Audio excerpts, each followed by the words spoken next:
दुनिया के किसी भी कोने में हर दिन सैकड़ों बच्चे जन्म लेते हैं। नए जन्मे बच्चे को दुनिया में एक नई पहचान मिलती है।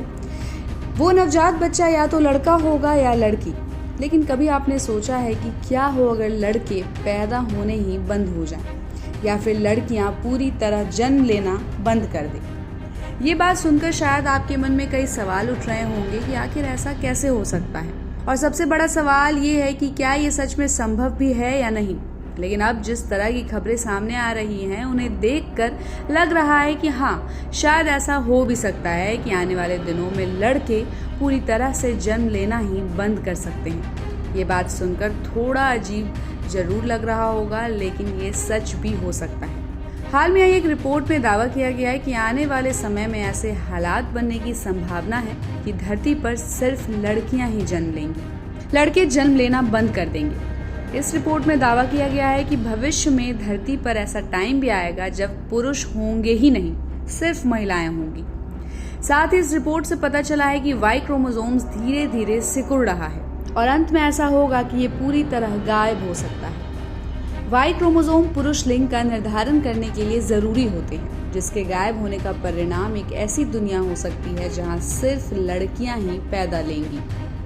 वाई क्रोमोसोम इंसान में पाए जाने वाले 2 जेंडर क्रोमोसोम्स में से एक है। दूसरा क्रोमोसोम एक्स होता है। इंसानों और ज्यादातर दूसरे मैमल्स में 2 क्रोमोसोम होते हैं। ये किसी व्यक्ति के जेंडर का पता चलवाते हैं।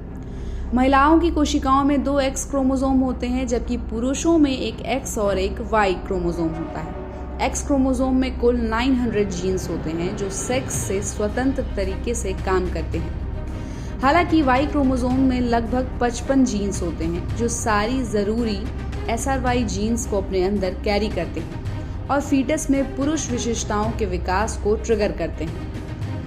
अध्ययन रिपोर्ट की मदद से लोगों को जानकारी दी गई है कि धीरे धीरे वाई क्रोमोसोम्स खराब होता जा रहा है। इसके अनुसार एक्स और वाई की जोड़ी एक साधारण क्रोमोसोम है। इससे पता चलता है कि दोनों एक ही समय से अस्तित्व में हैं। इसका मतलब ये होना चाहिए कि 166 मिलियन सालों में वाई क्रोमोसोम्स के 900 में से 55 एक्टिव जीन्स ही बचे हैं। इससे ये भी पता चलता है कि हर 10 लाख सालों में लगभग 5 जीन्स का नुकसान है और इस दर पर अंतिम 55 जीन 11 मिलियन वर्षों में खत्म होने जाने की संभावना भी है। आपको बता दें कि जब किसी व्यक्ति में वाई क्रोमोसोम्स खत्म हो जाते हैं तो उनके विलुप्त होने का दर भी काफी बढ़ जाता है।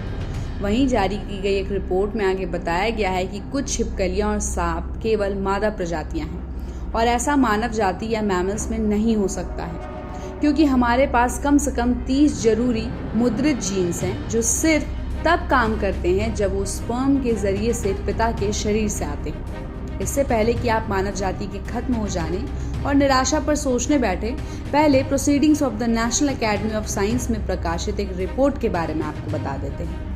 इस रिपोर्ट के मुताबिक पता चलता है कि कैसे एक चूहे ने एक नया नर निर्धारण जीन प्रोड्यूस किया है।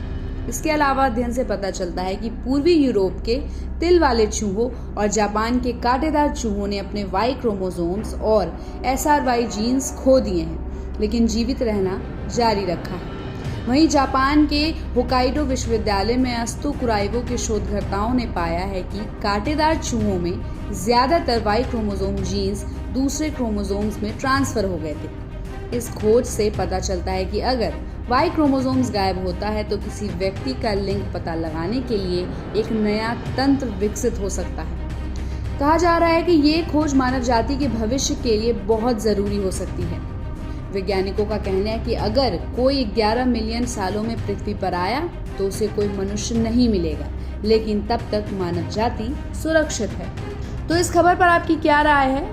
कमेंट करके जरूर बताइएगा और ऐसे ही खबरों के लिए आप देखते रहिए सहारा समय का डिजिटल प्लेटफॉर्म। हमारे चैनल को लाइक और सब्सक्राइब करना बिल्कुल भी मत भूलिएगा।